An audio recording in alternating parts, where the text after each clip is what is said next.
It moves without tracing a single vibration on the ground. There is only the rustling sound of scales gliding through the withered grass. The Cape Cobra, a copper-gold phantom, one of the most terrifying venomous assassins of the Dark Continent. Just a single drop of deadly liquid from its fangs is enough to paralyze the respiratory system of a creature hundreds of times its size. Today, a silent death sentence has just been pronounced, and its first target is its own kind. On the hunt, the assassin encounters another assassin, the same species, carrying the same deadly chemical weapon within. Do you think they will just pass each other by? No, in nature, compassion has no place in the face of a screaming stomach. A dance of death between those who share the same blood. Their venom is useless against one another, so this battle does not claim lives with venomous fangs, but with muscle, constriction, and suffocation. Whoever is larger writes the next rule of the game. An absolute victory. The hunter ruthlessly swallows its own kind, slowly pushing a body of equivalent length into its stomach. Ruthlessness has no exceptions, but that half-full belly seemingly still hasn't soothed the hunger of a cold-blooded killer. It continues to slither on, carrying its deadly stalking toward a thorny acacia tree. There, hidden deep underground, is an entirely different world. Down in the deep burrow, the cramped earthen fortress is the only world sheltering the fragile young mongooses from the cruel kingdom. But a fortress does not generate food on its own.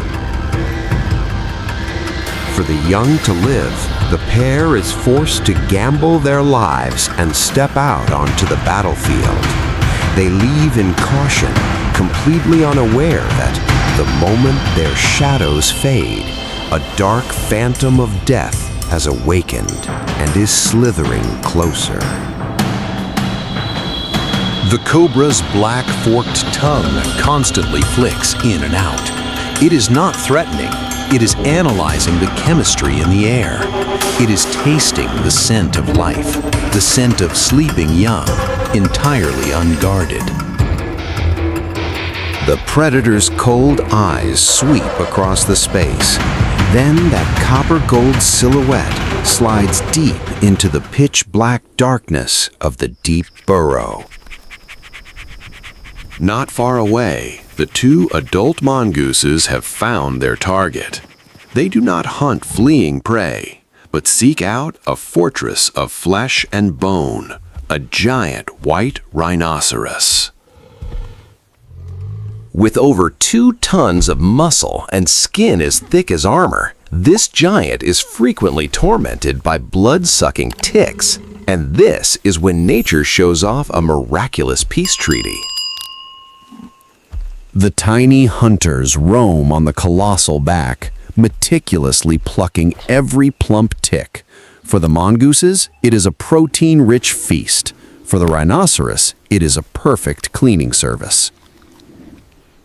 They are engrossed in enjoying their meal, believing that their children at home are still safe beneath Mother Earth.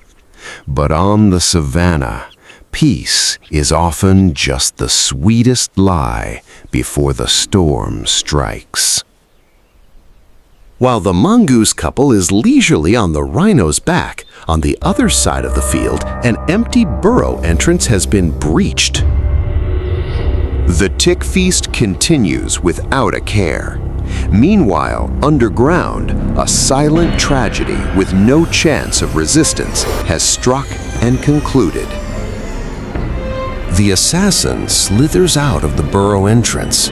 Its belly is now disproportionately swollen. It will not need to hunt again for many weeks. Carrying an arrogant satisfaction, it finds a narrow rock crevice nearby, coils its body up, and leaves the stomach acid to do the final work. The sun casts long shadows. Two small, agile silhouettes return, carrying full bellies and joyous anticipation. But, in response, there is no chirping. There are no little mouths reaching up to greet them. The silence is thick, chilling to the bone. Panic erupts. They rush down the burrow, frantically searching every nook and cranny. But then their keen noses stop dead. A distinct, pungent, cold scent is still imprinted on the packed earth. The scent of the Cape Cobra. There were no cries of lamentation. The pain of loss was quickly swallowed, replaced by the most primal instinct of parents backed into a corner. The pungent trail drew them straight toward the rock crevice, where the enemy was still curled up, sound asleep. The sleep is torn apart. The Cape Cobra startles, rearing up its royal posture, flaring its wide hood in a threat, displaying its deadliness.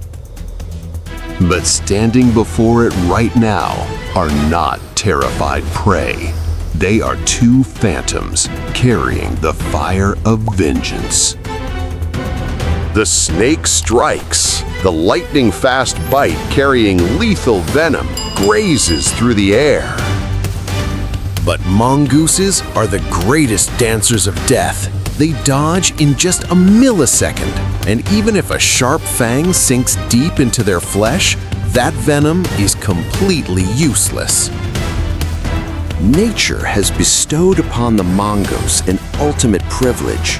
The receptors in their bodies are completely immune to snake venom.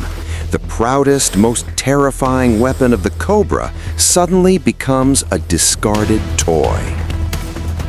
Agility, speed, and the flanking tactic of numbers completely overwhelm the massive size. Snap, a fatal bite pins straight into the back of the snake's neck. The Savanna seems to hold its breath. The great assassin of the Savanna twitches, then collapses. The battle is over. Do you think this is a glorious revenge of justice? No, the Wild Kingdom has never had a concept of good or evil. The strong eat the weak, and the weak join forces to overthrow the strong. It is all just an emotionless yet perfect cycle. The proud predator who stole the future of another, in the end, must pay the price with its own flesh and blood. In this kingdom, life never extinguishes. It only drains one destiny to ignite another. There is no favoritism, no exceptions. Brutal, but immensely fair. What do you think is more admirable? The cold-blooded ruthlessness and instinct of the snake, or the strength to rise from the pain of loss of the mongoose? Leave your thoughts in the comments section. Do not forget to hit the like button and subscribe to the channel, because we will return with other epic and dramatic survival stories on this planet.